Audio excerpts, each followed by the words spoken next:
नमस्कार, नादी टीवी देख रहे हैं आप। मैं हूं आपके साथ अभिनय सिंह चौहान। बुलेटिन की शुरुआत करते हैं मध्य प्रदेश की खबरों के साथ। मुख्यमंत्री डॉक्टर मोहन यादव को उनके जन्मदिन पर प्रधानमंत्री नरेंद्र मोदी और केंद्रीय गृह मंत्री अमित शाह ने बधाई दी। जहां इस पर मुख्यमंत्री ने दोनों नेताओं का आभार व्यक्त करते हुए धन्यवाद दिया। वहीं मुख्यमंत्री आवास में बहनों की पाती भैया के नाम अभिव्यक्ति कार्यक्रम आयोजित किया गया। साथ ही सीएम ने अपने जन्मदिन के अवसर पर दिव्यांग बच्चों से मुलाकात की। इसके साथ ही रविंद्र भवन स्थित एमपीटी कैफे का उद्घाटन किया और जनमन सभागार का भी भूमि पूजन किया।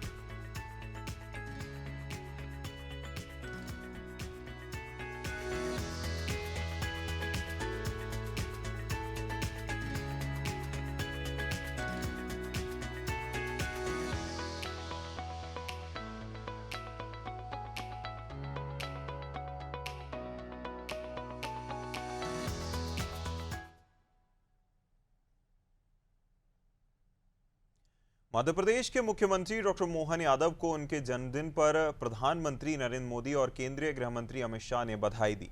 इस पर मुख्यमंत्री ने दोनों नेताओं का आभार व्यक्त करते हुए धन्यवाद दिया। उन्होंने कहा कि प्रधानमंत्री के नेतृत्व में मध्य प्रदेश विकास की दिशा में आगे बढ़ रहा है। साथ ही प्रदेश समावेशी विकास और प्रभावी सुशासन के जरिए विकसित भारत के विजन में योगदान दे रहा है। मुख्यमंत्री ने कहा कि सभी के कल्याण और समृद्धि के लिए भी कार्य करने का संकल्प और मजबूत हुआ है। उन्होंने केंद्रीय गृह मंत्री अमित शाह की शुभकामनाओं के लिए उन्हें आभार भी जताया।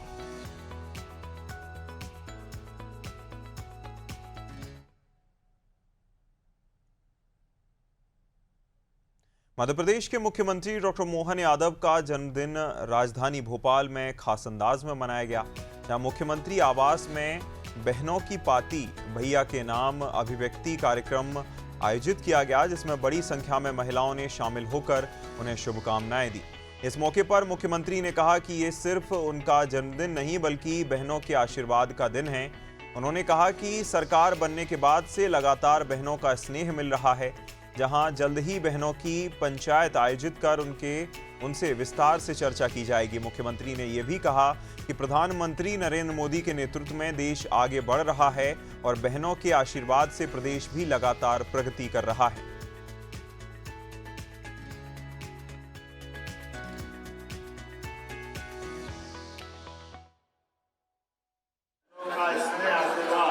हमारी सरकार के गठन के बाद ही इस प्रकार से मिला है।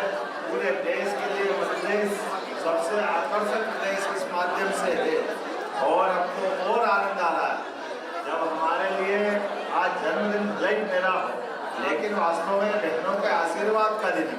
मैं दोनों हाथ जोड़ के बहनों को प्रणाम करता हूँ, अभिनंदन करता हूँ और आप सबका आशीर्वाद इसमें इसी प्रकार से मिलता रहे। मेरी अपनी ओर से बहनों को प्रणाम। एक अलग से अपनी बहनों की पंचायत बुलाएंगे जिसमें विस्तार से और बात होगी, लेकिन आज तो केवल इतना ही कहना चाहूँगा, यशस्वी प्रधानमंत्री के नेतृत्व में देश आगे बढ़ रहा है और बहनों के आशीर्वाद से हमारा प्रदेश भी आगे बढ़ रहा है। परमात्मा करे किसी की नजर नहीं लगे, ये लगातार इसी प्रकार आगे बढ़ता जाए। और ये जन्म दिवस की पाती भी मुझे मिली, महाकाल से लेके भगवान कृष्ण तक के सबके आशीर्वाद इसमें है। मेरे साथ बोले भारत माता की, भारत माता की, नारी शक्ति नौ दुर्गा बहनों की।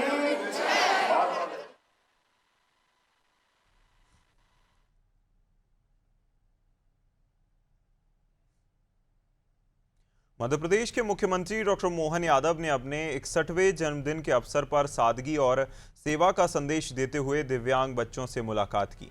इस दौरान सीएम ने बच्चों के साथ समय बिताया और उनसे आत्मीय बातचीत की और अपने हाथों से उन्हें भोजन कराया। कार्यक्रम के दौरान बच्चों ने मुख्यमंत्री के लिए गीत भी प्रस्तुत किया, जिससे माहौल भावुक और उत्साहपूर्ण बन गया। सीएम ने बच्चों का उत्साहवर्धन करते हुए उन्हें उपहार और सहायक उपकरण वितरित किए। इस पहल का उद्देश्य दिव्यांग बच्चों के चेहरों पर मुस्कान लाना और समाज में उनके प्रति संवेदनशीलता बढ़ाना रहा। इस अवसर पर सीएम ने दिव्यांगजनों के कल्याण के लिए कई महत्वपूर्ण घोषणाएं भी की।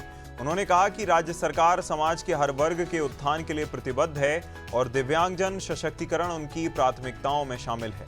उनका ये कदम पीएम मोदी के दिव्यांग सेवा के विजन को आगे बढ़ाने की दिशा में भी अहम माना जा रहा है।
भोपाल में मुख्यमंत्री डॉक्टर मोहन यादव ने रविंद्र भवन स्थित एमपीटी कैफे का उद्घाटन किया, जहां इस दौरान उनके साथ संस्कृति पर्यटन राज्य मंत्री धर्मेंद्र लोधी भी मौजूद रहे।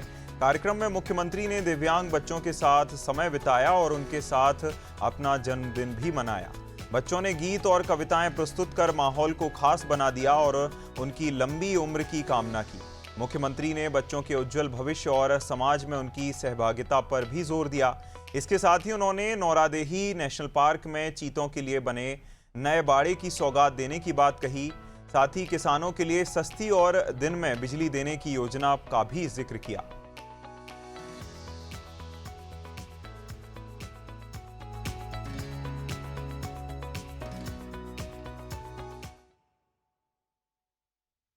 राज्य के किसानों को दिन में बिजली मिलेगी। राज्य सरकार को लाइन लॉस से लगाकर कई प्रकार की बचत होगी।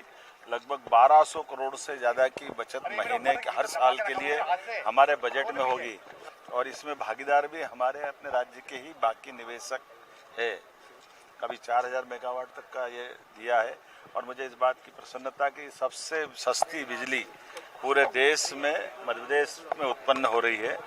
यहाँ से मैं सागर जिले के नौरोदेही चीता प्रोजेक्ट का तीसरा जो हमारा पर्यटन को बढ़ावा देने के लिए एक अभयारण्य बन रहा है, वहाँ जाने वाला हूँ। आज के इस अवसर पर हमने जो 2022 में जो 20 चीते आए थे, जिसमें 8 की मौत हुई, 12 बचे थे।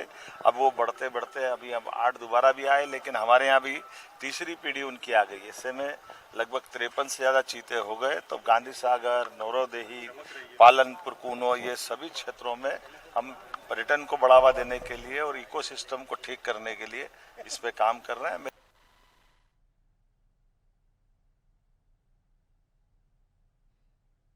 भोपाल में मुख्यमंत्री डॉक्टर मोहन यादव ने अपने जन्मदिन के मौके पर जनमन सभागार का भूमि पूजन किया। बताया जा रहा है कि ये 1800 सीटों वाला अत्याधुनिक और बहुउद्देशीय सभागार होगा। इसका उद्देश्य और उपयोग सरकारी कार्यक्रमों और बैठकों के लिए किया जाएगा। इस दौरान मुख्यमंत्री ने कहा कि अब बार बार टेंट लगाने का खर्च नहीं करना पड़ेगा और स्थायी व्यवस्था तैयार की जा रही है।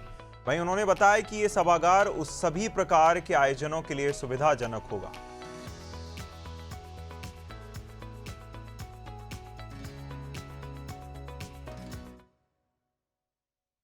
और से एक और यहाँ एक नई सौगात हमारे निवास में भी, ये मुख्यमंत्री निवास में टेम्परेरी डोम लगा करके किराया देना पड़ता था और बड़ा हेवी किराया देना पड़ता था। ऐसे में बजाय किराए के अपना स्थायी प्रकार का डोम, जिसमें हमारे लिए ग्रीन बिल्डिंग की भी कॉन्सेप्ट है, जिसके माध्यम से ऊपर से सूर्य का प्रकाश भी रहेगा और सब प्रकार की सुव्यवस्था करके वो बार बार किराए का खर्चा क्यों देना चाहिए, इसको स्थायी समाधान करने का प्रयास किया है।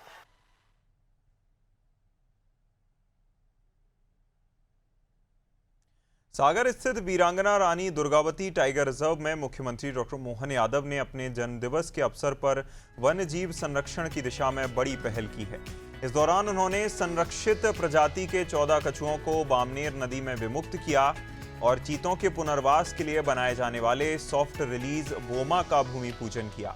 मुख्यमंत्री ने कहा कि जैव विविधता हमारी विरासत है और इसे समृद्ध करना हम सभी का कर्तव्य है।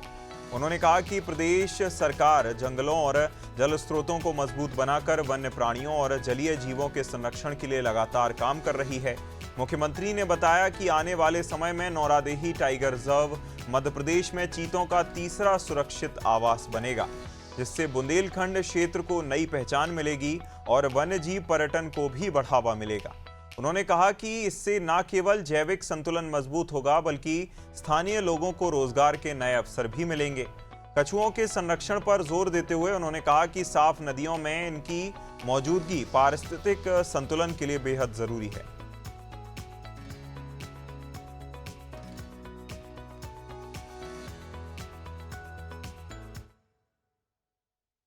दुर्गावती टाइगर रिजर्व पार्क को एक तरह से पुनः जीवंत करते हुए यहाँ पर आज चीतों के बाड़ों का भूमि पूजन भी संपन्न हुआ।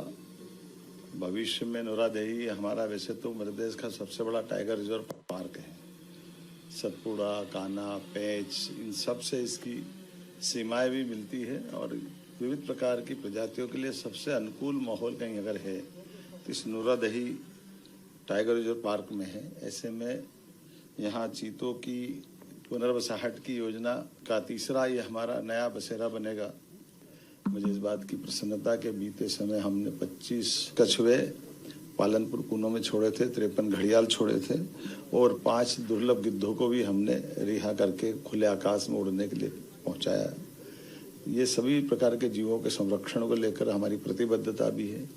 यशस्वी प्रधानमंत्री के नेतृत्व में देश जैसे आगे बढ़ रहा है, मध्य प्रदेश भी सब प्रकार से सब क्षेत्रों में आगे बढ़ रहा है।